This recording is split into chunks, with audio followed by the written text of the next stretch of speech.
ఆయన టీవీలో మాడుతూ ఉంటే ఆయన అన్నాడు, ప్రవీణ్ గారు మీరు మీరు మీరు మత మార్పిడి చేస్తారు. మేము ఎక్కడ మత మార్పిడి చేసామండి బాబు, ఏంటి ఏం లేదండి మీరు అవునా, నీకు ఇట్లా కాదులే, ఇంకొక రకంగా చెప్తా అని చెప్పి, సరే మీ పేరేంటి అంటే చెప్పాడు. ఆయన ఆబ్వియస్గా బ్రాహ్మణుడు, క్షత్రియుడు, వైశ్యుడు కాదు. అంటే ఎవరు, మీరు అర్థం చేసుకోండి, శూద్రుడో ఇంకెవరో ఉంటాడు. మీరు స్కూల్కి వెళ్ళారా అని అడిగాను. మీ అమ్మగారు ఏం చేస్తారు అని అడిగాను. మా అమ్మగారు లెక్చరర్ అండి అన్నాడు. ఏ కాలేజీలో అని అడిగాను. చెప్పారు. అయితే మీరు సగం క్రైస్తవులే అన్నాను. అదేంటి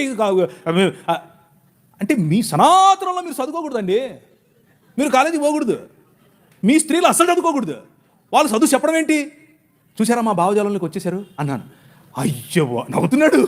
అయ్యో మీరు ఏంటి ఏది చెప్పినా నన్ను నువ్వు సగం క్రైస్తవుడు అన్నాను.